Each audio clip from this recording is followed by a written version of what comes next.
just going past on my left Bramall Hall, and then I'm going to go uphill towards Hazel Grove, and then I'm taking some lovely back lanes towards Marple, and then Marple Bridge, a little bit of climb down into New Mills, and then up to Disley and back.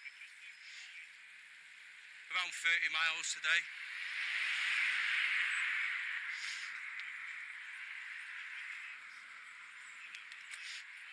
Change of training this week. I'm going to do 2 medium-sized rides, 2 medium length rides, compared to the last 2 weeks where it's been 2 long hilly rides. Last week 50 miles, 4,000 feet of climbing. Week before 57 miles, around 4,000 feet of climbing again.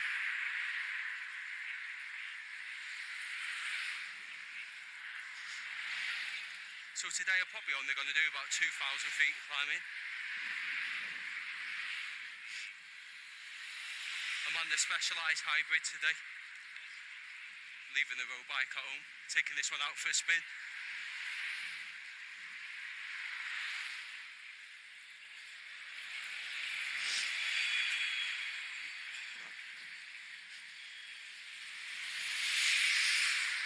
Doing 250 watts up this incline. Nice, comfortable, steady.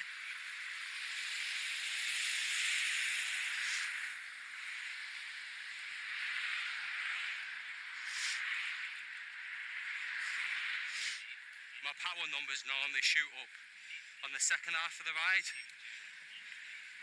I've always been a cyclist that takes a while to warm up, no matter how much I stretch and prepare myself.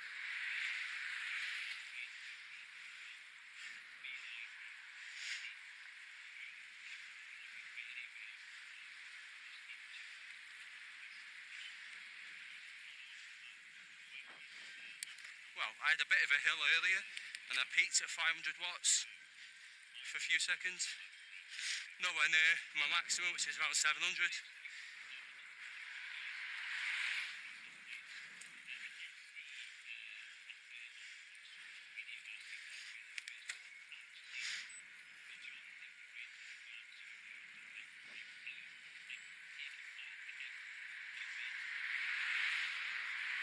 See you in a bit. I'm just on the A6, going towards High Lane. I'm not going that far. I'm turning left now on Frephurst Lane, towards Marple. Here we go.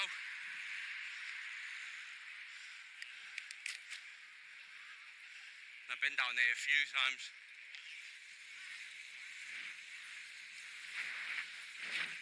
And the one thing I know about this lane, you can get some good speed. I mean, I'm not on a road bike, but I'm doing 23, little effort.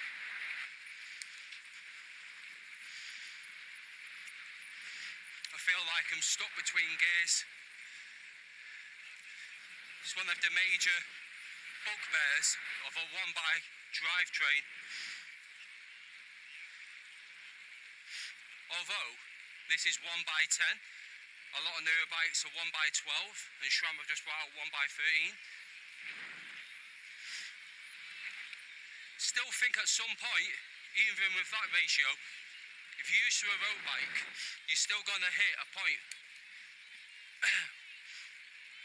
where your cadence doesn't feel optimal and you're stuck between 2 gears, either too easy or slightly too hard, too uncomfortable.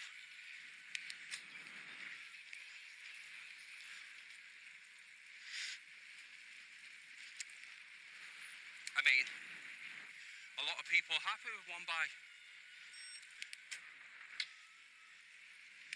I just think coming from a road bike, you're used to knowing what your optimal cadence is. But a lot of casual cyclists or gravel riders might not find that a problem. And on the new Ribble All Grit, and especially their new CGR, which are both carbon fibre electrical road bikes with the X20 motor, both of them are more lightweight than the dedicated road bike, which is the Ribble All-Road SLRE. So yeah, I did look into that, but the new CGR is probably about 800 grams, almost a kilo lighter for a similar spec. And that's got the SRAM 13 1x. But again, my biggest worry there is I think once you're moving,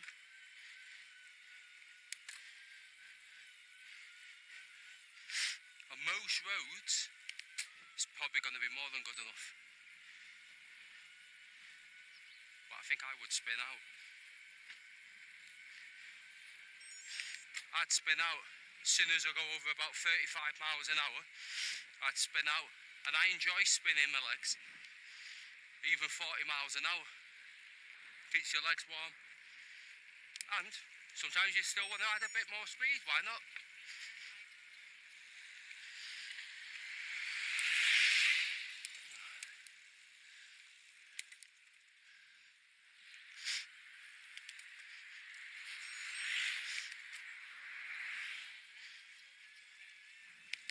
The thing is, when you're investing such big, large sums of money on these electrical road bikes, or any type of bike, you want to make sure that you pick the right one for you and the type of riding that you do.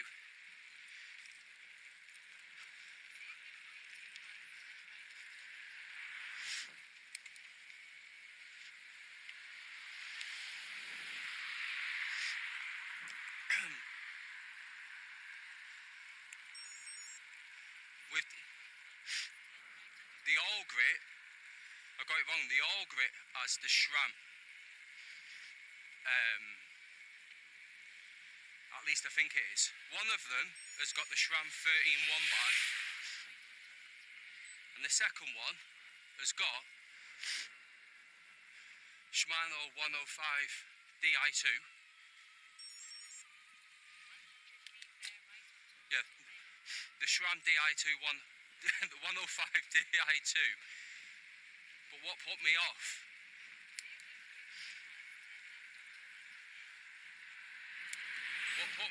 personally was the new 105 12 speed has got the 1136 cassette, which is more than enough to get up any hill. But what I don't like is they went with the, which I can only assume, the Shimano GRX chain rings, because they're 3046 as opposed to the usual road bike 3450. I mean, wow, imagine having a 36 2 sprocket and you drop down to a 32 front chain ring, you'd get up anything. 35, even up to 40% if there's such thing.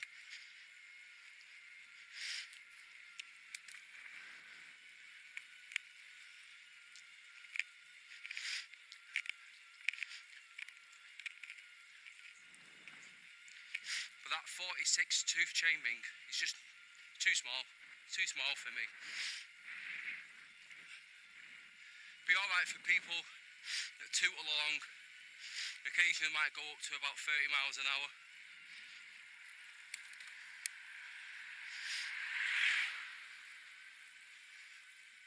It's a shame because I don't know what's different about it. I don't know if the frame, I looked into it, I think the new CGR has a lighter frame than SLRE because it's brand new. So I don't know if they're going to bring out a new version of their road bike with this new frame that's slightly lighter.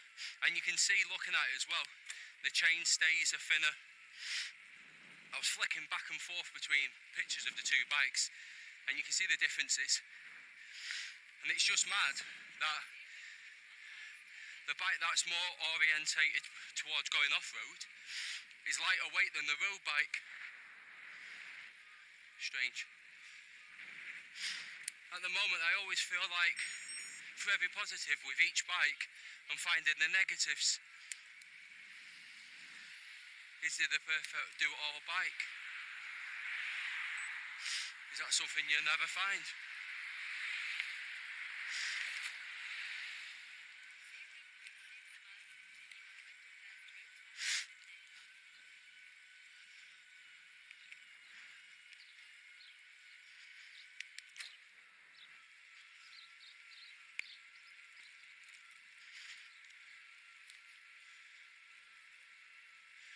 Bloody hell, this shoots up.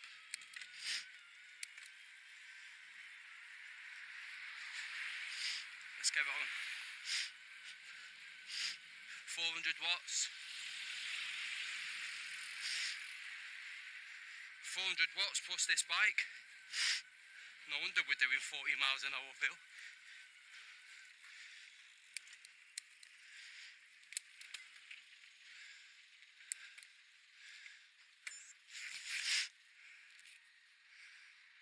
Right, I'm almost in Marple.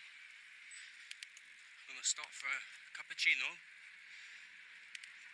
chocolate protein bar, and then I'll make my way to Marple Bridge, and then do a little bit of climbing.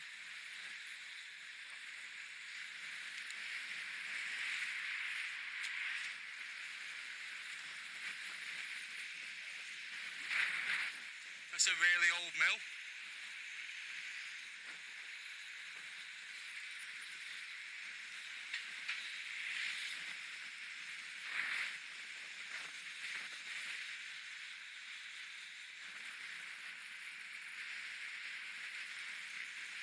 These specialised bikes really do have a loud free hubs.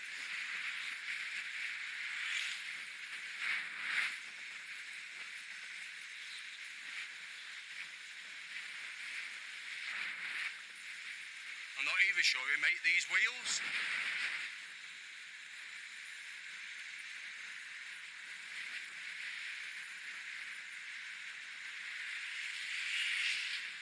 But considering it's a hybrid, as soon as you stop pedalling, you've got the swarm of bees chasing you.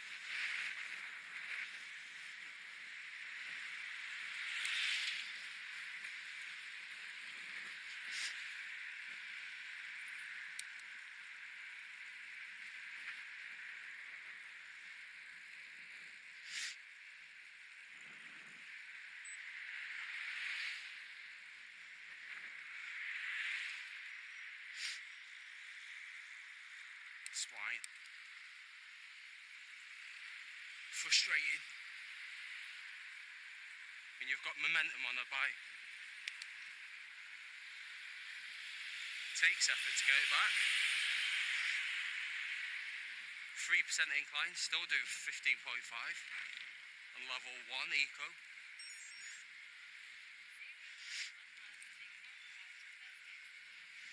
Always find my average speed and my power numbers at the highest around October, November. With all of them, I was going to say hundreds, thousands of miles that I've cycled each year.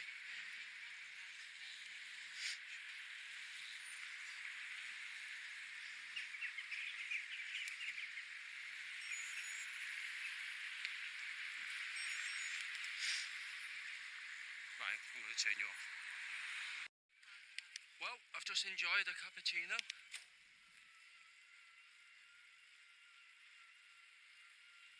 We've got Costa coffee there in Marple. Now the temperatures are starting to get less and less. Nothing wrong with a sneaky cafe stop. Although cafe stop, any weather, is always preferable. something to aim for halfway through your ride. Refuel, bit of caffeine. If you're with other cyclists, have a chat. Discuss where you're going next. I always incorporate a stop.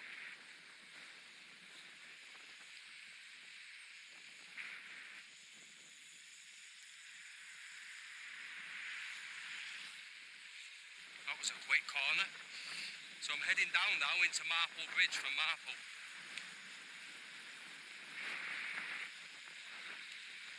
According to my Garmin, I should have turned left earlier. I went this way because I've been this way before, so same destination, so it'll probably say course found in a second. He probably wanted me to go down this road. Yeah, it's already popped up. Course found.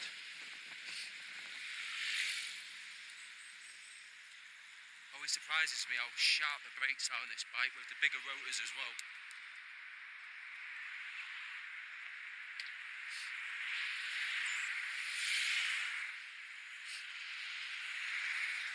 Always a busy route this, middle of the afternoon.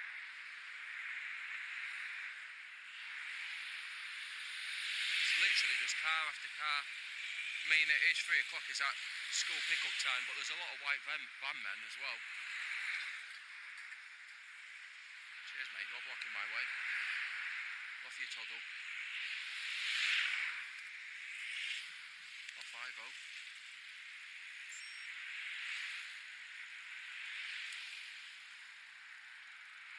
Come on. So on this bike it has built-in lights, static lights, non-flashing lights I should say, on the front and back. So as well as them, I have daytime lights, front and back. And if I'm cycling home and it's starting to go dark, I've got a rear helmet light, which also doubles up as a power bank for my video glasses that I'm recording on now. Yeehaw! Bloody lights. I don't think these brakes are sharp, but they're not as sharp as they was. All these flying down Peak District hills and braking hard. It's due a service at Specialised next month, so I can see them requesting that we change the brake pads. Whatever that costs, just pay it. Safety first. So this is Marple Bridge.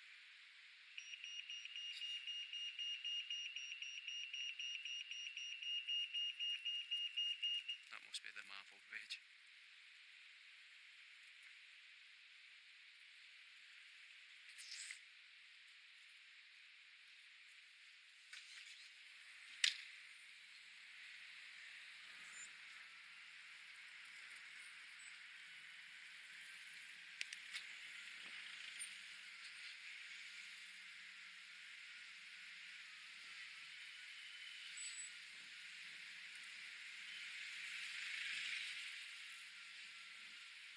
Climb Pro comes on, but it don't. I don't actually know where I'm going.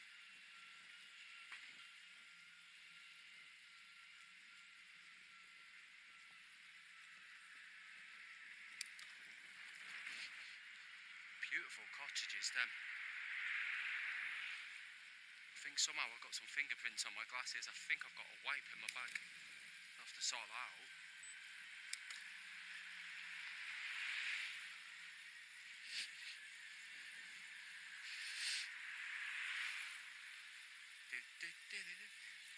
Spin it to win it.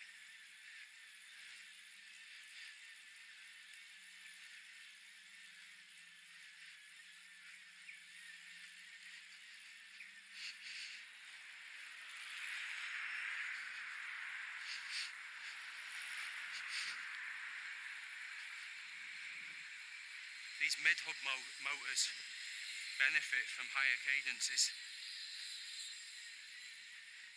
Because unlike a rear hub motor, they can utilise your gearing. Luckily,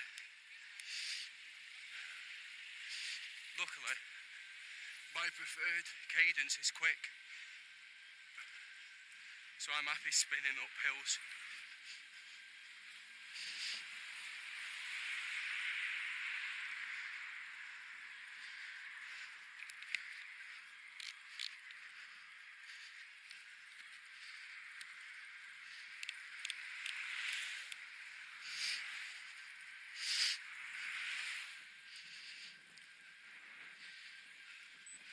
Oh,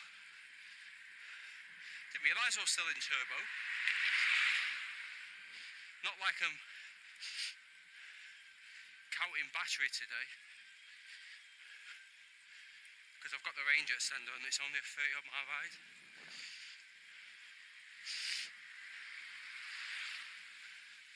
Oh, this road shoots up a bit. Look at my neck.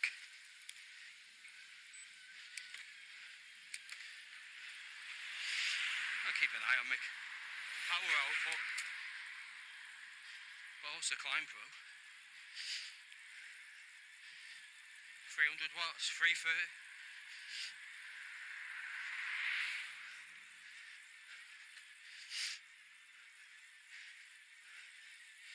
Really comfortable.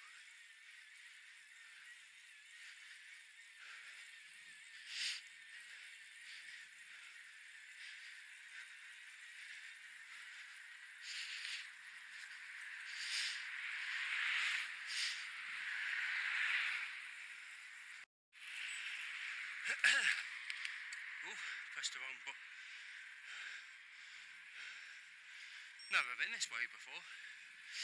Normally I go a slightly different route and go a bit higher in the hills.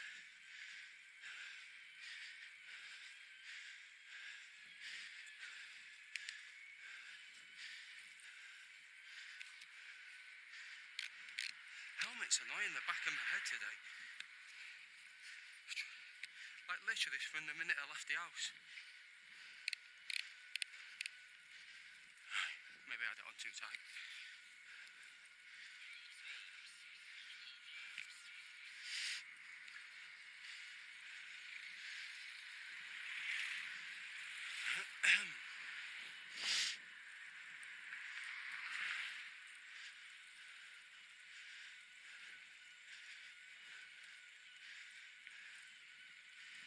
So I'm tootling along in sport mode.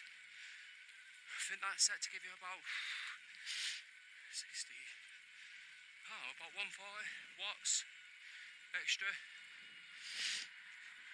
So up there then I was putting out 300.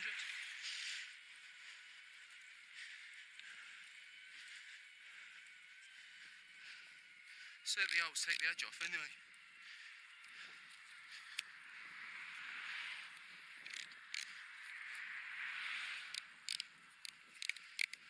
Still not comfortable with this helmet.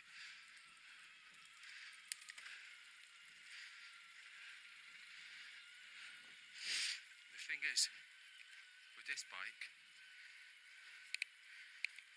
even in eco, there's no hiding from the fact that you're on an electrical bike. This motor, the specialised SL 1.1 motor made by Marple, it's the noisiest motor I've ever rode.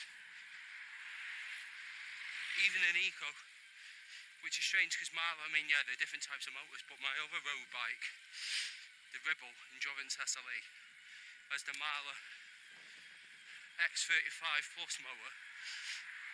Even in turbo, barely just a slight hum. This one, as my son puts it, sounds like it's screaming at you.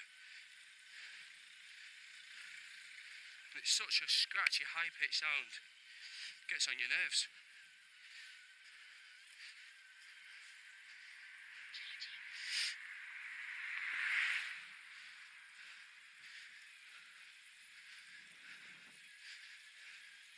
Been climbing for a while now.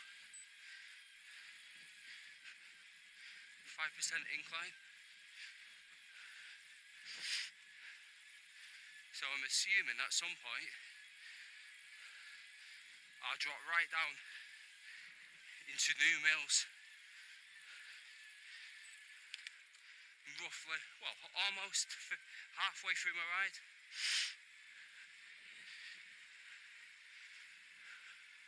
Not been on this bike for a few weeks, and the motor sounds really getting on my nerves. Although I've rode it loads, recently I've been on the Ribble, flying up Peak District hills like Long Hill. Long Hill's 5 miles long. Not steep. That section's 3%, 4%, 5, 6. I think I've seen a 7. I think I've seen a 7% at some point. But on the Ribble, stick it in sport, and it feels like it's all you. Because the thing is, with a rear hub motor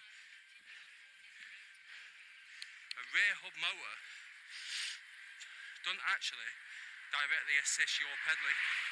So the effort felt at the pedals up a hill is just like a normal bike. But as you build up speed, the rear hub motor spins the back wheel, and it just helps you go up these hills quicker. So yeah, you do save energy because you get to the top hill quicker than you would on a normal bike.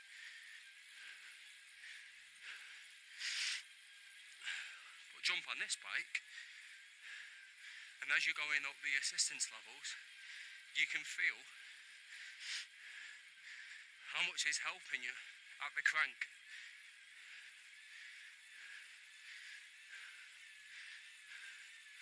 Also, it doesn't get bogged down at slow speeds like a rear hub motor, but strangely I do prefer a rear hub. Oh god, ha. I mean, this bike only nominated to give you 35 Newton meters of power,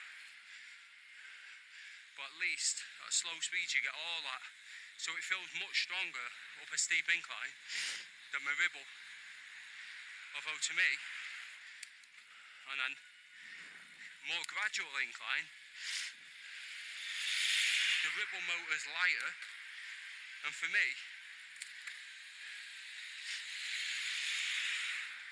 feels better at faster speeds. Going up a hill at 14 miles an hour, 15 miles an hour, like 3 or 4% inclines on the Marple X35 feels amazing. Drop down under 10 miles an hour and you can just feel it gets bogged down.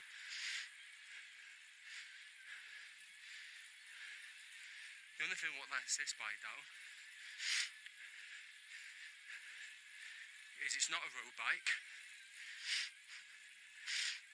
It's all aluminium.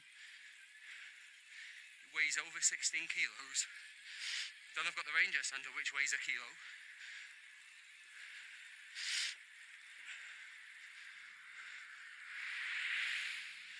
And the biggest sprocket is a 42, whereas the Turbo Vado SL 5.0 has a 50.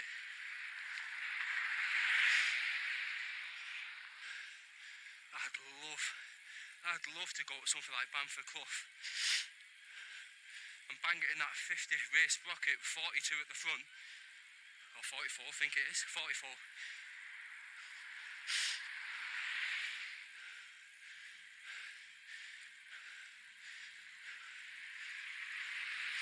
You probably happily spin up. I think I could do it on this, but with a 42 on the back. Wait a minute, I've got to check that view out. Look at that. I can see Stockport in the distance. I know that off to the right will be Manchester City Centre. I can see the Peak District in the distance. I know just over here you'll be able to see Alder the Edge, but it's just out of view. I can see Manchester Airport, the tower. It's directly where I'm pointing. You won't be able to pick up on that. Anyway, let's go up the rest of this hill.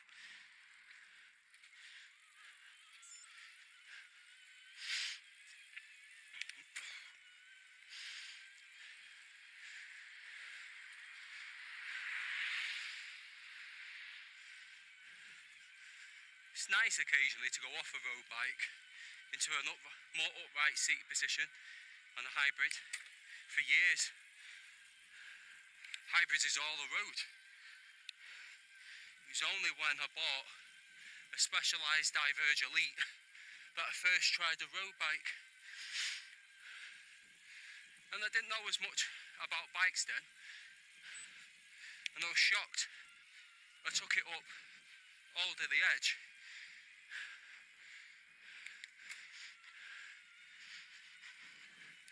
And went up the big climbs super easy.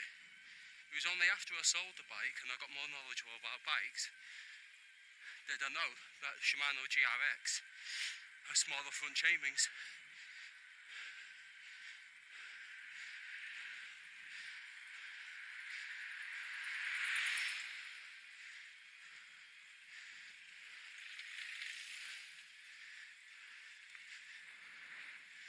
I just decided the bike wasn't for me.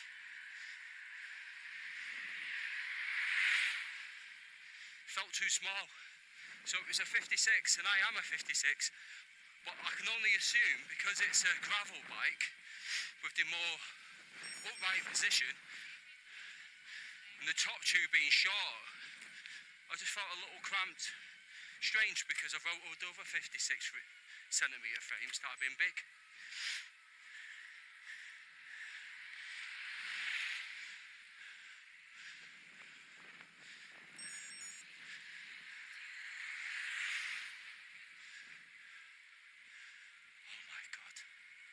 We're up on a plateau now in the Peak District. Hayfields over there. There's Kinder Scout Downfall at the top.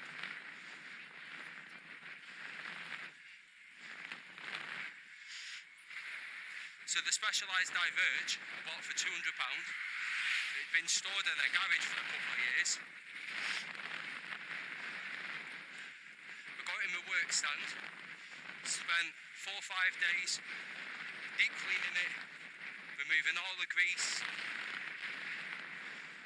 indexing the gears, polished it. I remember I polished the frame, touched up a couple of stone chips, I think they were. Advertised it, and a guy in Scotland bought it off me for £850. And he paid for the box to be delivered to my house off Amazon. I boxed it, and he sent me the money to get it collected and sent to him. So I made £650 on that bike. So with that £850, I put another 550, 600 quid to it, and I was lucky. Somebody was selling the Ribble Endurance SLE, which is their carbon fibre electrical road bike, for £1,800. Did a bit of negotiating, knocked it down to £1,400, had to drive to Leeds, well, Elland, out in the countryside, and I never knew at that moment when I bought that bike what a journey that bike would take me on, and not just in terms of destinations, in terms of the effects it had on my life.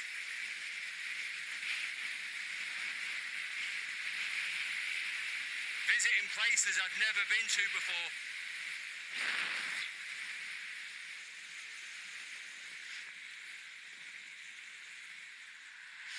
And I remember coming from a heavy, what did I have back then? A Trek Dual Sport 3 hybrid, which is about 40.5 kilos, going down to 12.8 kilos. I remember the first time I took it out, even in eco, I was like, oh my god, I could cycle all day on this bike, no problem. So after that very first ride, I went on the app and I turned eco down from 100 watts to 60 watts. That way, I knew I could start going on 50, 60 mile rides up in the Peak District. which I did. It was just occasionally I got a little bit of range anxiety and probably tackled a few hills in lower assistant modes than what I really needed, because I was always worried about battery life. 12 months after having the bike, keeping an eye online, I seen somebody selling the range extender battery, which normally retail for £550. He was selling it for 200, and he lived in Sheffield. So I jumped in my car and went and purchased that straight away. And I don't always use it.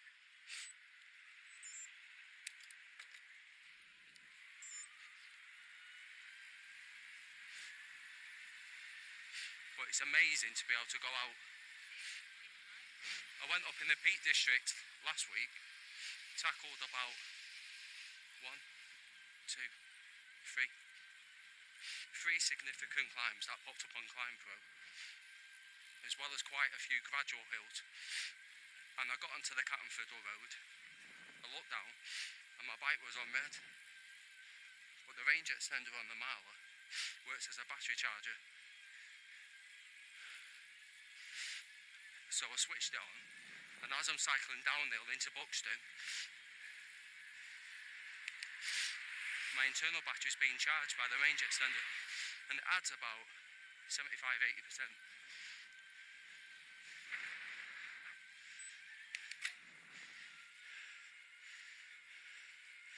The only thing I don't like is the 1.6 kilo extra weight that adds. And when you're used to your bike being under 13 kilos, and then the next minute it's around 14 and a half, you notice it.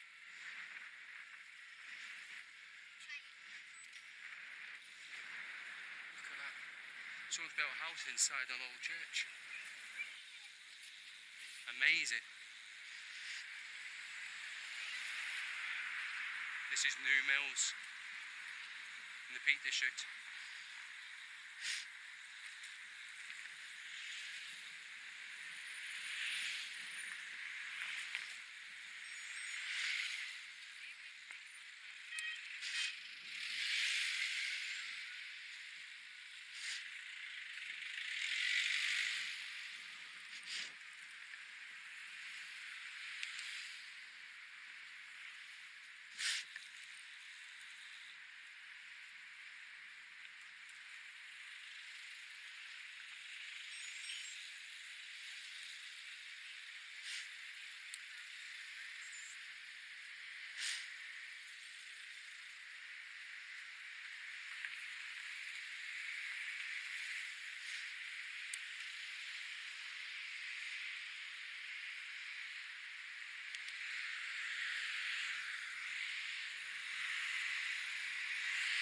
It's that way I needed to go.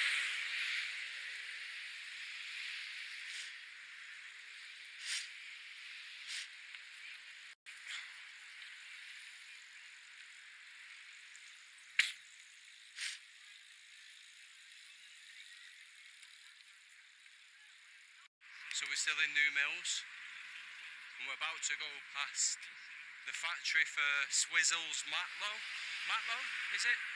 Make the sweets, like swizzle sticks. And I can smell them. I can literally smell the sweets in the air. Oh my god, that smells good. It smells amazing. There's the factory right ahead. You can see all the smoke. I can literally taste like a sherbety taste in my mouth right now. Nom nom nom nom. There it is, Swizzles. Yeah, Swizzles Matlow Limited. Oh my god, that smell. And the thing is, when you're cycling, you're breathing heavier. I feel like the inside of my mouth is coated. Oh, it's up my nostrils as well.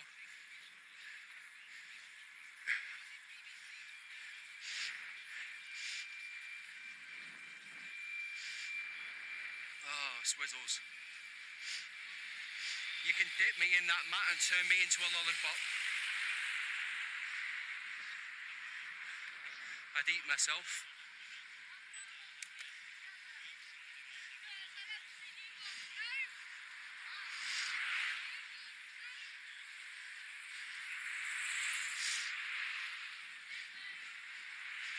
Bam, bam, let's give it 300 watts up here. 310.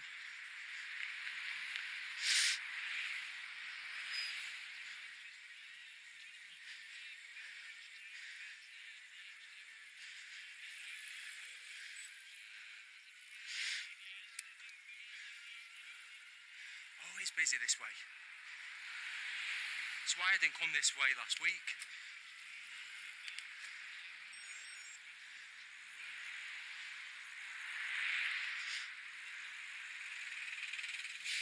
In the end, I chose a route that was with one more super big hill because I wanted to avoid this way.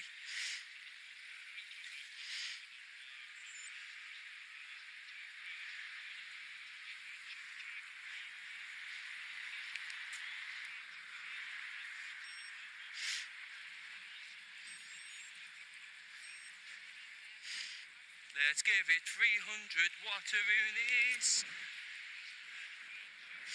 In sports mode, we get up any hill.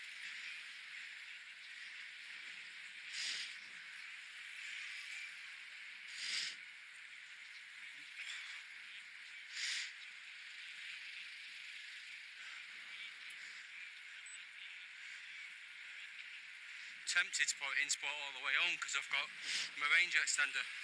Not sure if I want to. I want the workout.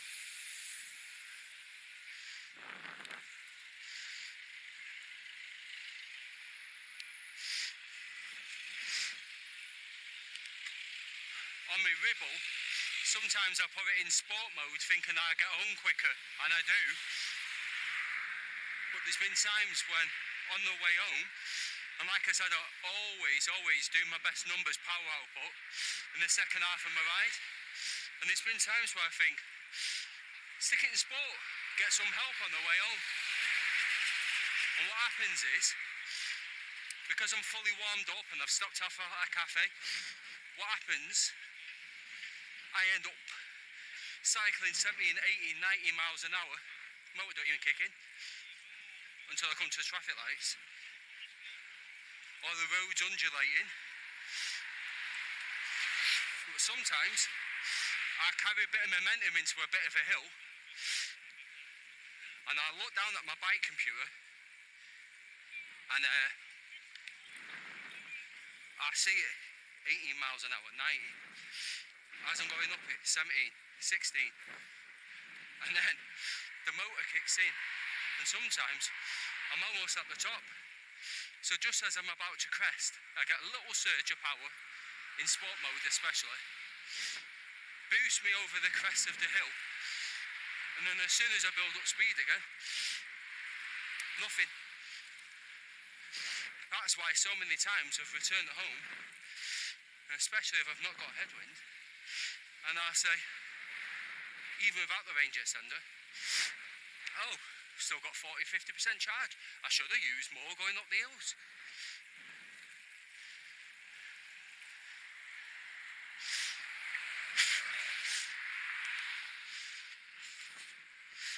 And the thing is with this bike, most of the time, if I've got the Ranger extender on, you just use your power as much as you want. It's nice, makes a change, not to think about what I call budgeting. Where you're literally thinking to yourself, do I need to save? Do I need to save any battery in reserve?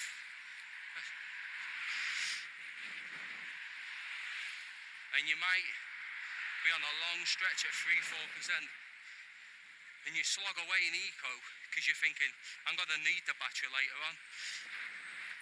And then you get home afterwards with 30-40% charge, and you sit there and you remember that slog, and you think to yourself, oh, could have put it up to sport.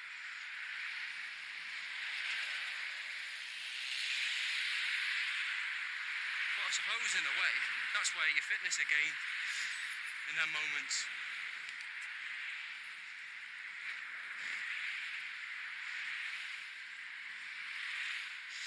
Like now I'm tootling along 16 miles an hour.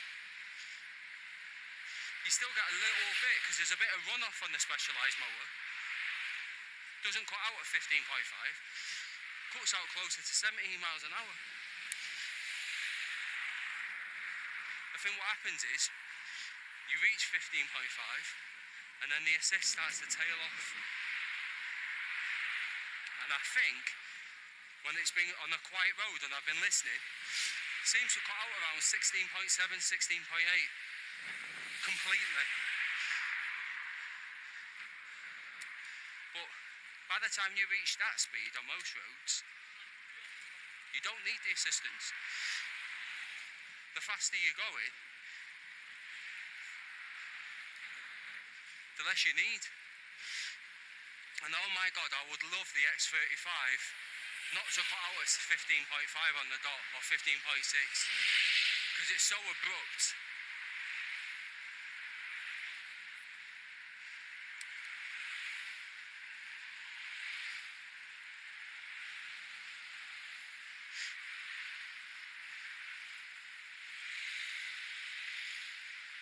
There.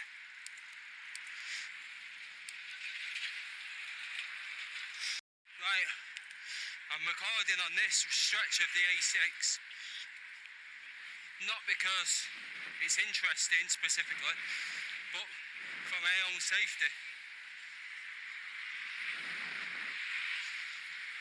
In case anybody pulls out close overpasses. It's getting close to 4 o'clock, people wanting to go home, people rush, people take risks.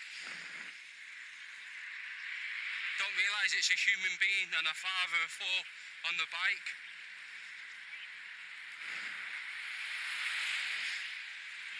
He's got a little 3-year-old at home waiting for his dad to come home.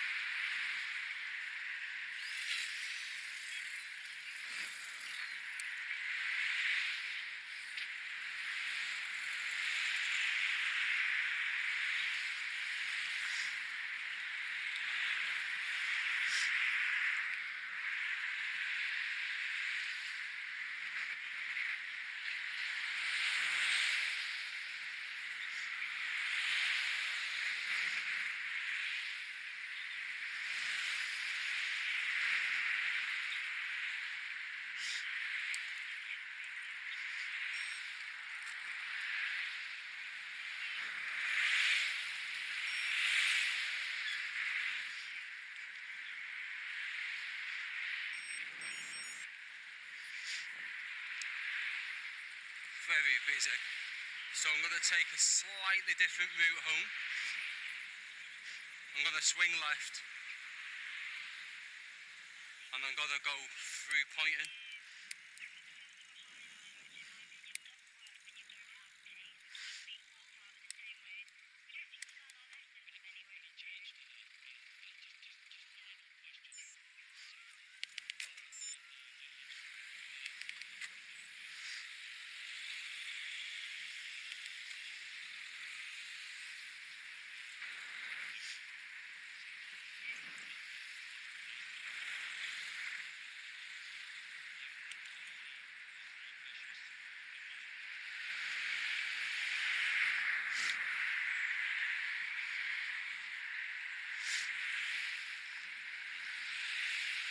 Not again.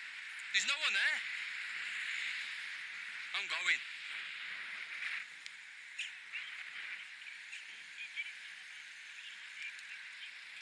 I thought it was a pedestrian crossing.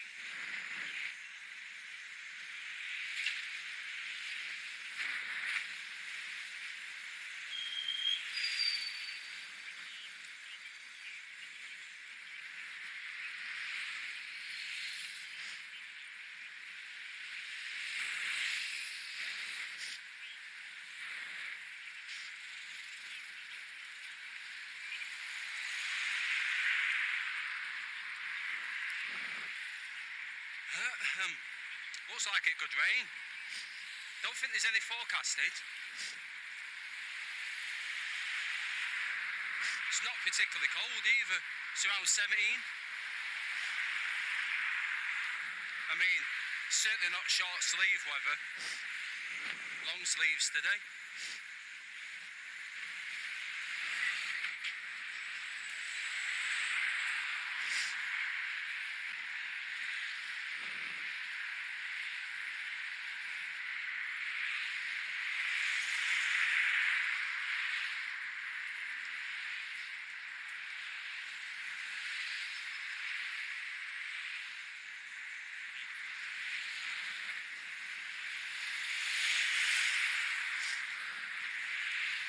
Why overtake at such stupid speeds if the lights are on red?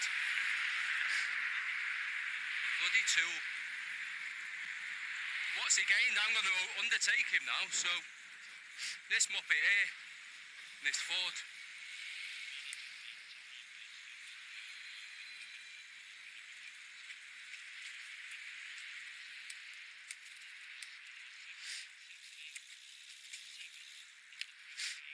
So we're going to cut over the railway line. I've got so much battery left. I think I've got 6 bars of the internal and 3 of the external. So over 80% anyway. And only about 10-11 miles home. Hey, where's the clock hands?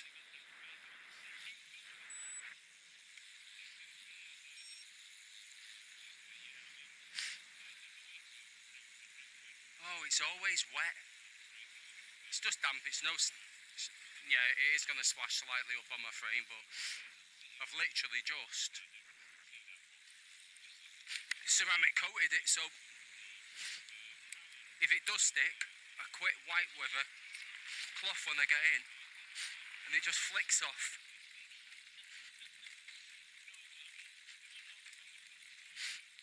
Doesn't stick.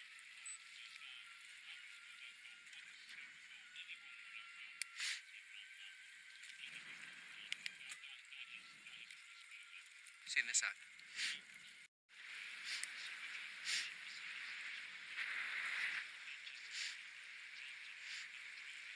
Heading down into Poynton, bit of a shortcut, avoiding all the traffic on the A6. I might head towards Roy Chadwick Way and then join on to the A555.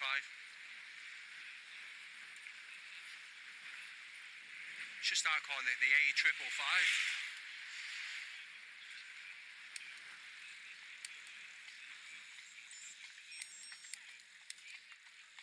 Don't want to spook these horses.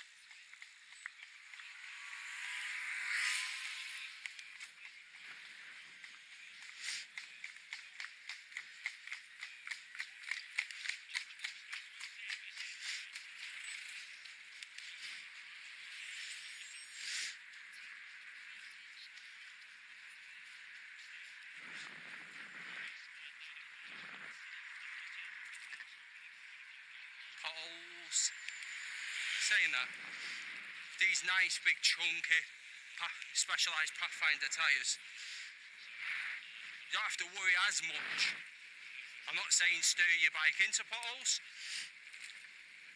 but you certainly don't feel it as much.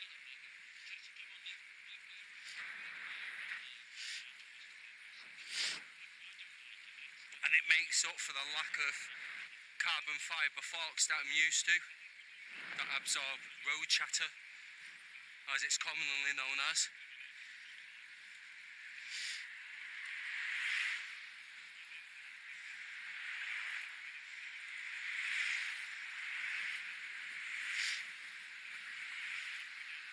Should be going quicker down here, but I'm going straight into a headwind.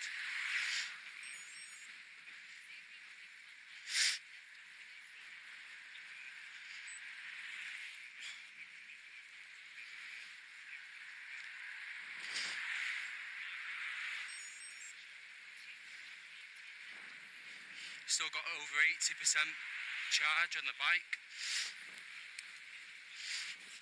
And a lot of my route home's pretty flat or downhill. Occasional uphill.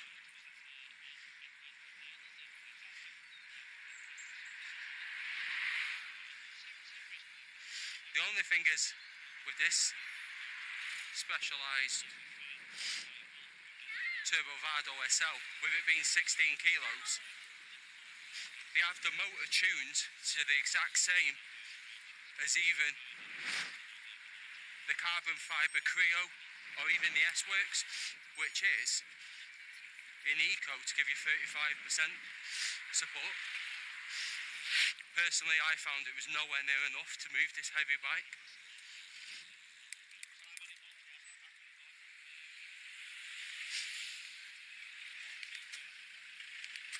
So, the good thing about having the range extender, I could go into the motor map and turn that up. But what I like about this bike is it utilises a torque sensor, so you can ask for 50%, 60%, 70% of the maximum power, but then you can choose how much effort you have to put in to get that. So it has another percentage which is ease. The more you turn the ease up, the less effort you have to put in to get the set amount of peak power that you have selected for each power level.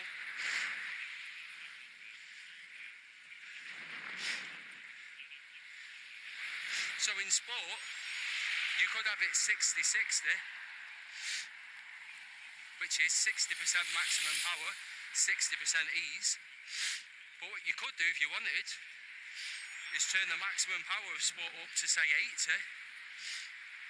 but you won't necessarily get all of that 80, because what I've tried doing in the past, I turn the ease down from 60 to 50, which means if you put it in sport and you tootle along, you don't get a lot of power, and the second you step on the gas, the more you push through the pedals, the more the bike gives, and it feels more natural. Saves on battery. If you used to turn ease all the way up, you would get all of the power for minimal effort.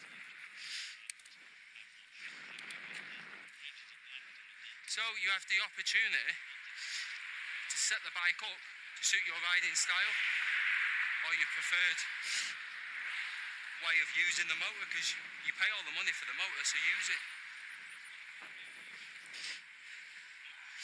Or if you're fit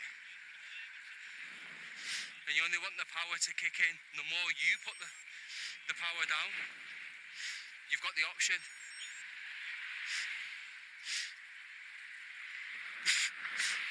The Specialized, the X35 mower is more of an on-off with a cadence sensor. So, if you have it in sport or turbo on a flat road and you just lightly spin, and I mean lightly, just turn the pedals with no effort through your legs, the bike will power you up to 15 miles an hour before you know it. Yeah, you would eat through the battery, but you could just lightly turn the cranks and tootle along. Bikes with torque sensors don't do that.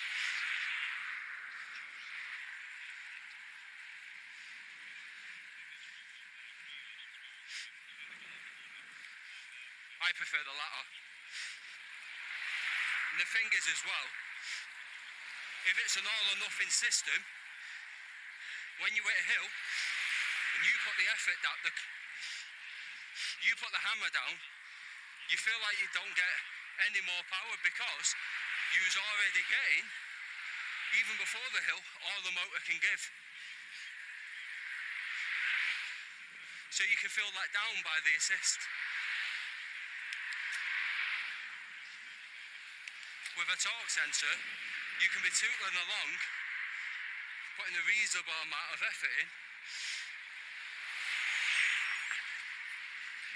You might have maximum assist at 80, it might only be giving you 50% of your maximum peak power, which would be 120 watts on this bike.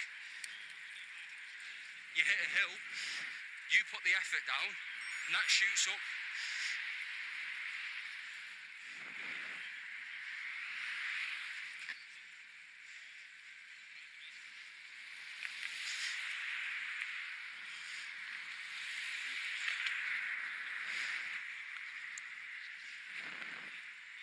Don't think I'm going to use much battery power now, even if it was in turbo. With it being a shorter ride, my legs are fresh enough, even on this big heavy bike, to push it along at 70 and 80 miles an hour or more. I'm doing 18 now.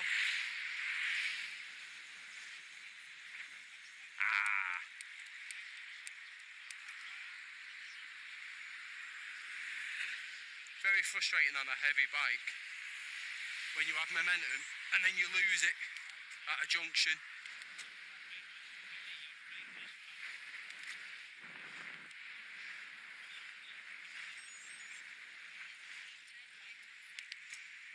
This is Roy Chadwick Way. Another one of these new relief roads. Over there on my left somewhere is the Avro Aircraft Museum.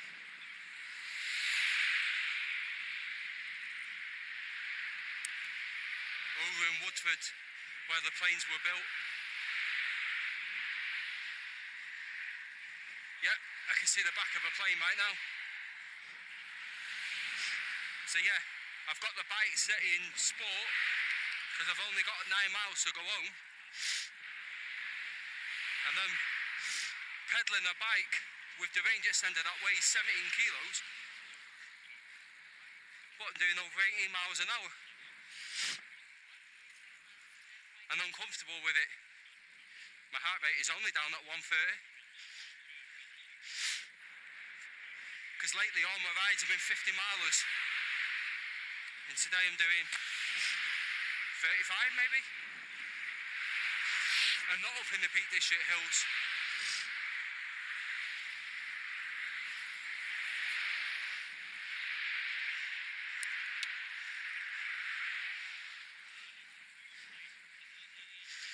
Spinning around 90 RPM cadence. Some people would find that fast, but on this one bike system I could drop that down one gear. I'll try it now,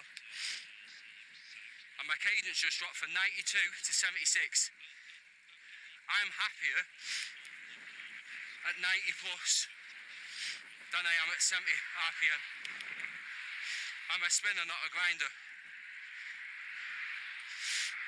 All the years of running, playing football, my cardio system's much better than grinding away. Plus, I believe if you don't grind, it's less pressure on your knees.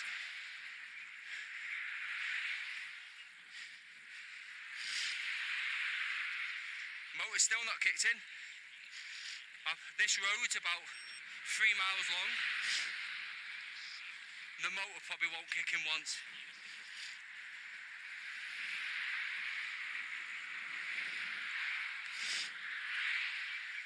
At the end of this road I'm going to stop. I've got an energy gel, don't need it. I've got an energy bar, protein bar. Probably going to leave that. I'm just going to have a quick swig and be on my way. Ooh, I'm dropping close to where the motor kick in, but I've hit the speed back up, 70 miles an hour, uphill, slightly, 2%. It takes a lot of effort to keep this bike at this speed.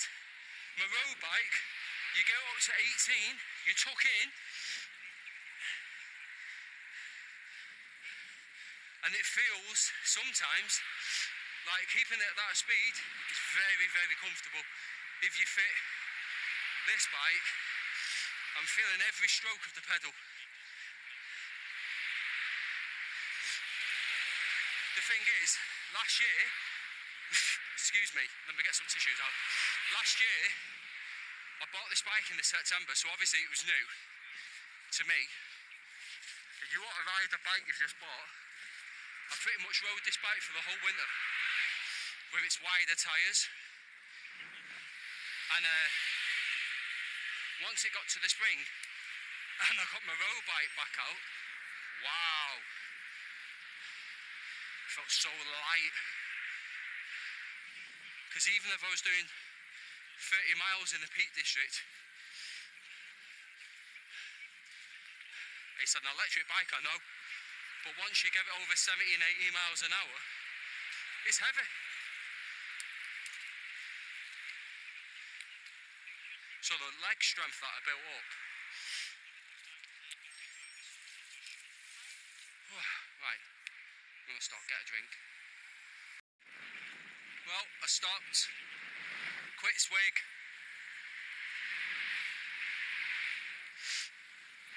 I had a large cappuccino, and it's not a summer's day. So you find on your bike, well, it's natural, you're not going to drink as much. I have a large 750ml bike bottle. I've probably got 500ml left. On a side note, in my bike bottle, I have these little sachets of electrolytes that I can't recommend enough, from a company called Bitrate. They do all sorts of flavours. They do a boost one with a bit of caffeine. You need a boost. Good if you're not stopping off for a coffee somewhere. Do a nighttime one, believe it or not, with magnesium, L-thiamine and lemon balm. I've just had another delivery, £16, 30 sachets in a box, free delivery. But if you check Bitrate's website, your first box, you get a trial box of 30, all you do is pay the £4.99 delivery. So if you don't like them, don't work for you, just cancel your subscription, which is, you just do it on your account. And yeah, it's one of them where it says, are you sure? Are you definitely sure? Do you want to ring a friend? Makes you laugh, but you just click no, and cancel. I had not run out of my last box when I just got one now. So all I've done is pause my subscription. Because the chances are, in 4 weeks, I'm not going to go through 40 of them. If I go on a particularly long ride in the Peak District, what I do is put a sachet in my bike bottle. I add a touch of Vimto. Not that I don't like the flavour, it's just because my bike bottle's a bigger bottle. I didn't like the watered down taste, so I just added a little drop of Vimto, make it more sweet tasting. And then I pop a sachet in my bag, which is handy because, for example, when you go to Buxton, you've got St Anne's Well,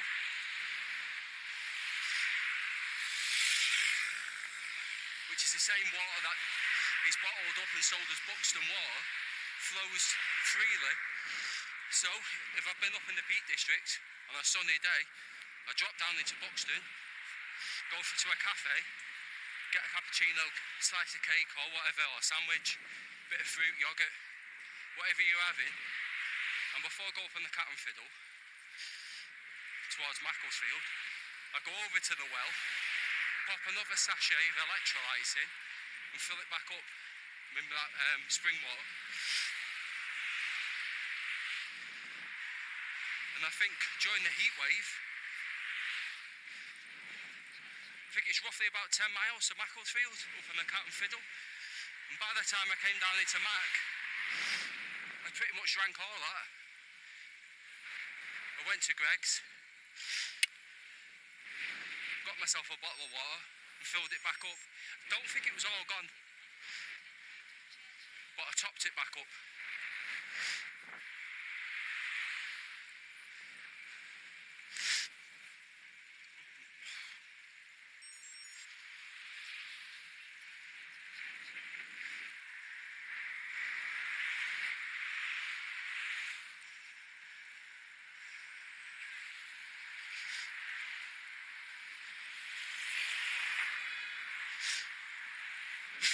Excuse me.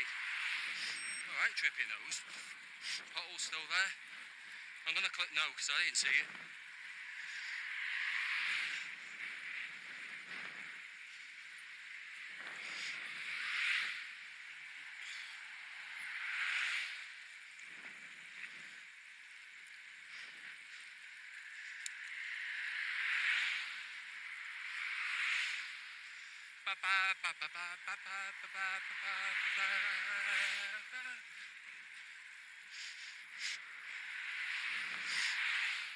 That tune reminds me of being a child when I used to go to our local cinema in Gatley, which the Tatton, which is no longer there.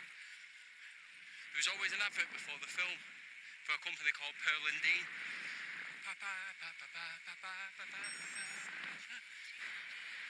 And it's still stuck in my head, and that cinema's been closed for about 25, 26 years.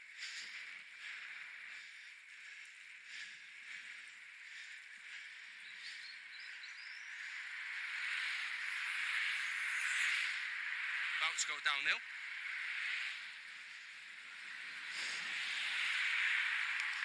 Still got over 70% battery.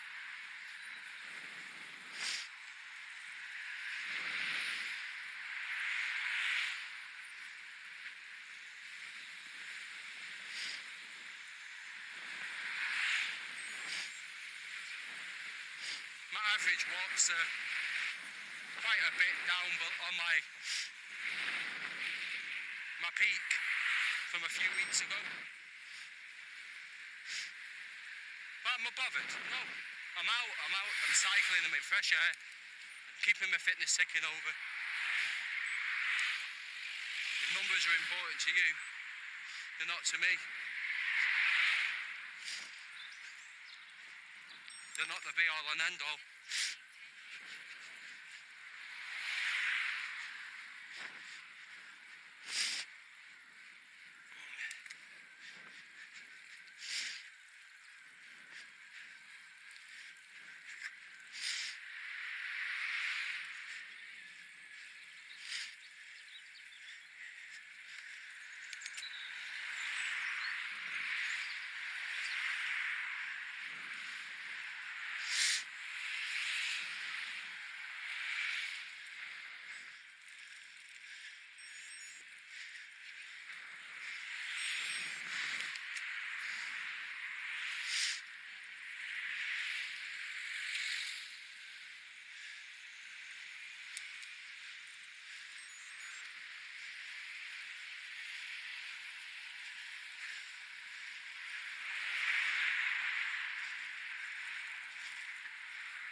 So I'm only a couple of miles from home now.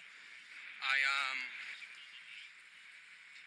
35 miles in, 2,100 feet of climbing, so not particularly a hilly climb. Although, no, not a hilly climb. Slightly lumpy. Got 2.5 miles to go home, so 37.5 miles. I'll probably try and get out and do 25, 30 on Friday before work.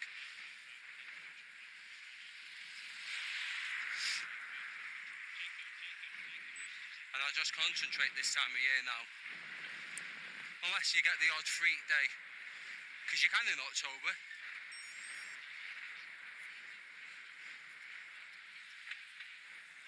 I've had some really sunny days in October and gone out and done 50, 60 mile rides up in the hills. But if not, as long as it's dry, I'll try and get out a couple of times a week, keep my fitness ticking over. Because there's nothing worse than hitting spring and realise all your fitness you built up the year before, you almost feel like you're starting from scratch. It's awful.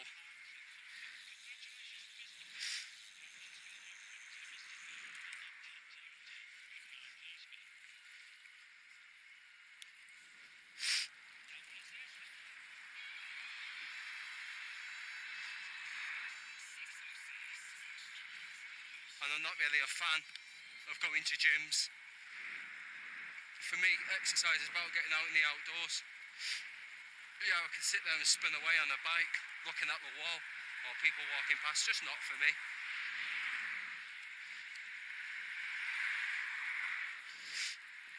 But I try and keep my fitness ticking over. You've got to expect to lose a bit of fitness over the winter, unless you've got a turbo trainer or whatever. But it's also a bit of time to spend more time with family, friends. Let your body recover, even if you've not got injuries. It still takes its toll, especially if you live near the Peak District or Lake District. You're doing a lot of hills. Or even if you're not and you're going out on big 100-mile rides. You'd be surprised, your body needs a rest sometimes.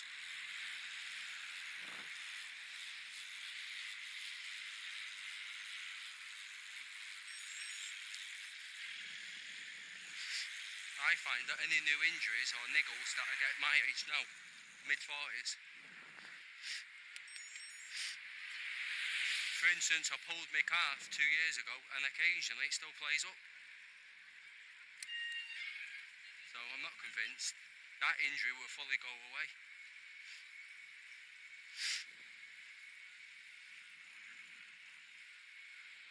But at the moment I've just been sent red light therapy device to review, give my feedback on, which I get to keep.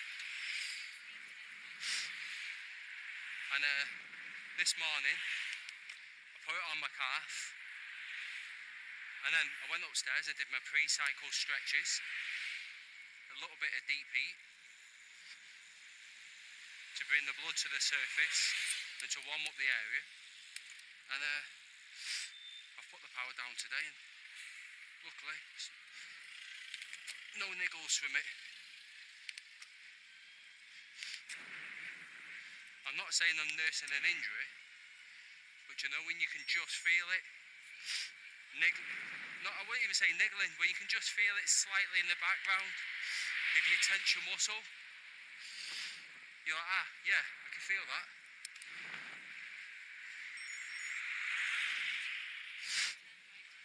To me, that's like your body sending you a warning. And you can choose to ignore it, because we can all choose to push through pain. And I wouldn't even say at the moment it's even pain, it's just a slight niggle. But I know if I ignore it and push too hard, potentially, I'm not saying it will fully go again like the first time when I was off the bike for a month, but it could get to the point where it starts bothering me on rides, and I don't want that.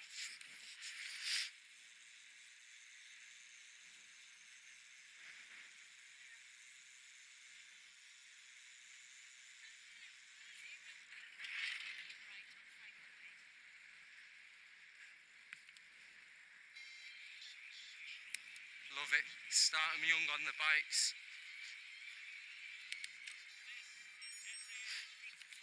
I can still remember my first bike.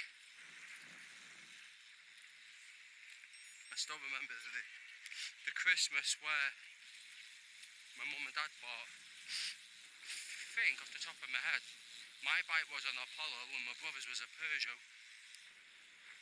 We took them everywhere.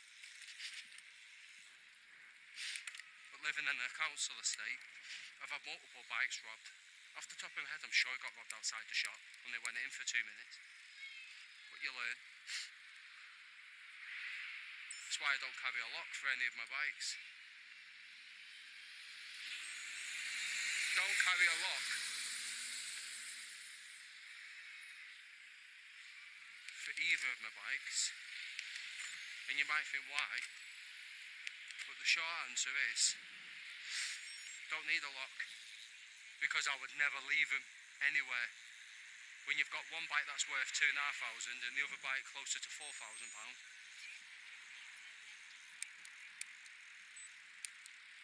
If I go in the cafe they're coming in with,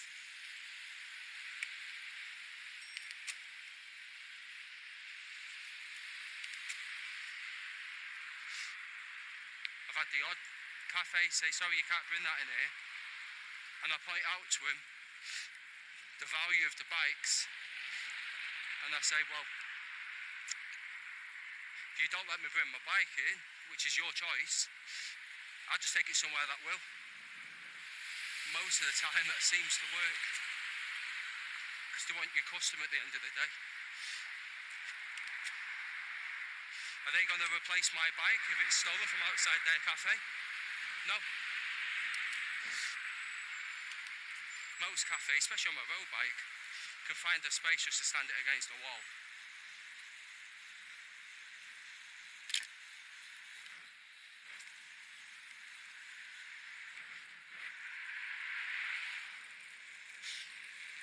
Almost home, 37 miles in, I'm going to turn it off. Almost home.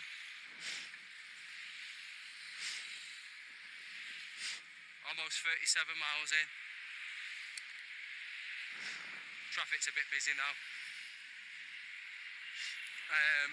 Couple of days rest, Wednesday, Thursday, I'll be back out Friday. And that'll be me, happy days.